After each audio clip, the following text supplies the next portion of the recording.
नमस्कार साथियों, मोटिवेशनल कहानियाँ चैनल पर आप सभी का स्वागत है। आज की इस वीडियो में बड़ी ही मज़ेदार कहानी रहेगी।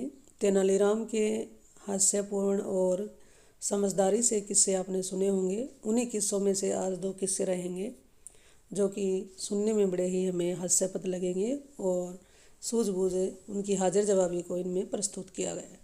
तो चलिए शुरुआत करते हैं। कहानी का नाम है कीमती उपहार। लड़ाई जीतकर राजा कृष्णदेव राय ने विजय उत्सव मनाया। उत्सव की समाप्ति पर राजा ने कहा, लड़ाई की जीत अकेले मेरी जीत नहीं है, मेरे सभी साथियों और सहयोगियों की जीत है और मैं चाहता हूँ कि मेरे मंत्रिमंडल के सभी सदस्य इस अवसर पर पुरस्कार प्राप्त करें। आप सभी को अपनी अपनी पसंद का पुरस्कार लें, परंतु एक शर्त यह है कि सभी को अलग अलग पुरस्कार लेने होंगे। एक ही चीज़ को दो आदमी नहीं ले सकेंगे। यह घोषणा करने के बाद राजा ने उस मंडप का पर्दा खिंचवा दिया जिस मंडप में सारे पुरस्कार सजा कर रखे गए थे। फिर क्या था, सभी लोग अच्छे से अच्छा पुरस्कार पाने के लिए पहल करने लगे। पुरस्कार सभी लोगों की गिनती के हिसाब से रखे गए थे। अतः थोड़ी देर की धक्का मुक्की और छीना झपटी के बाद सबको एक एक पुरस्कार मिल गया। सभी पुरस्कार कीमती थे। अपना अपना पुरस्कार पाकर सभी संतुष्ट हो गए। अंत में बचा सबसे कम मूल्य पुरस्कार, एक चांदी की थाली। यह पुरस्कार उस आदमी को मिलना था जो दरबार में सबके बाद पहुँचे, यानी देर से पहुँचने का यह दंड। सब लोगों ने जब हिसाब लगाया तो पता चला कि श्रीमान तेनालीराम अभी तक नहीं पहुँचे हैं। यह जानकर सभी बड़े खुश थे। सभी ने सोचा कि इस बेतुके, बेढंगे व सस्ते पुरस्कार को पाते हुए हम सब तेनालीराम को खूब चिढ़ाएंगे, बड़ा मज़ा आएगा। तभी श्रीमान तेनालीराम आ गए। सारे लोग एक स्वर में चिल्ला पड़े, आइए तेनालीराम जी, एक अनोखा पुरस्कार आपका इंतजार कर रहा है। तेनालीराम ने सभी दरबारियों पर दृष्टि डाली। सभी के हाथों में अपने अपने पुरस्कार थे। किसी के गले में सोने की माला थी तो किसी के हाथ में सोने का भाला, किसी के सिर पर सुनहरे काम की रेशम की पगड़ी थी तो किसी के हाथ में हीरे की अंगूठी। तेनालीराम उन सब चीज़ों को देखकर सारी बात समझ गया। उसने चुपचाप चांदी की थाली उठा ली। उसने चांदी की उस थाली को मस्तक से लगाया और उस पर दुपट्टा ढक दिया, ऐसे कि जैसे थाली में कुछ रखा हुआ हो। राजा कृष्णदेव राय ने थाली को दुपट्टे से ढकते हुए तेनालीराम को देख लिया। वे बोले, तेनालीराम, थाली को दुपट्टे से इस तरह क्यों ढक रहे हो? क्या करूं महाराज? अब तक तो मुझे आपके दरबार से हमेशा असरफियों से भरे थाल मिलते रहे हैं। यह पहला मौका है कि मुझे चांदी की थाली मिली है।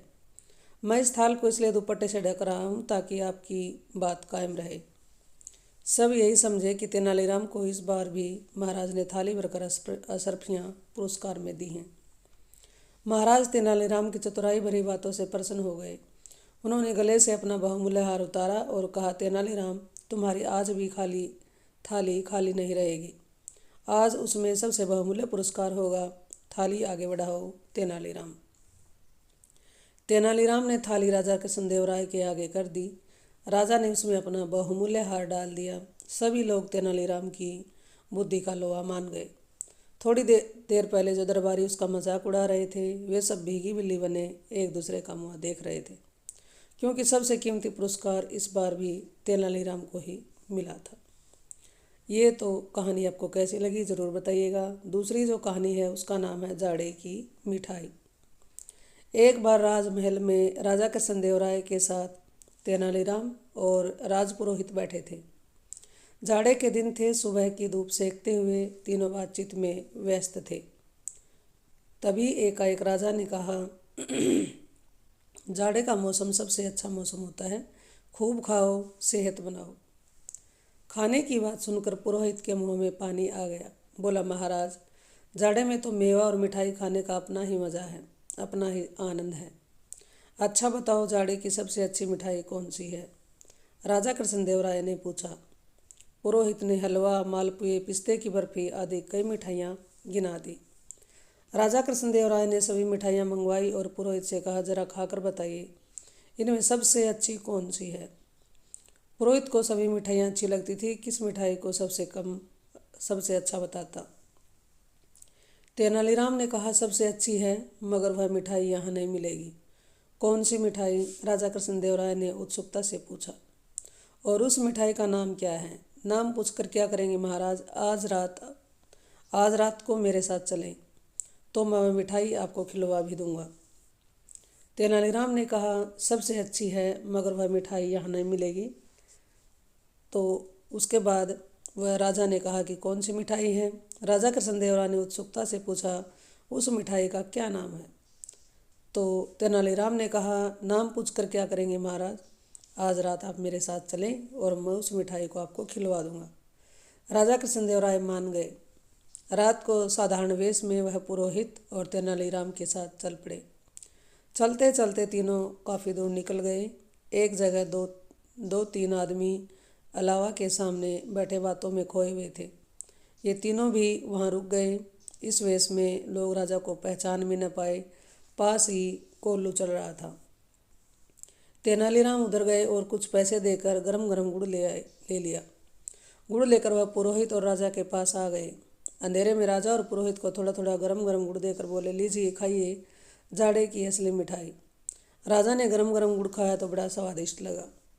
राजा बोले, वाह, इतनी बढ़िया मिठाई यहाँ अंधेरे में कहाँ से आई? तभी तेनालीराम को एक कोने में पड़ी पत्तियाँ दिखाई दी। वह अपनी जगह से उठा और कुछ पत्तियाँ इकट्ठी कर आग लगा दी। फिर बोला, महाराज, यह है गुड़ है। आगे इसमें है, गुड़ इतना स्वादिष्ट है महाराज, जाड़ों में असली स्वाद गर्म चीज़ में ही रहता है। यह गुड़ गर्म है, इसलिए स्वादिष्ट है। यह सुनकर राजा कृष्णदेव राय मुस्कुरा दिए। पुरोहित अभी भी चुप था। इस तरह से ये दोनों कहानी आपको कैसी लगी ये ज़रूर बताइएगा। और आपको अच्छी लगी तो वीडियो को लाइक करें, शेयर करें, और चैनल पर आप पहली बार आए हैं तो इस चैनल को सब्सक्राइब कर लें। फिर मिलते हैं एक नई कहानी नई वीडियो के साथ।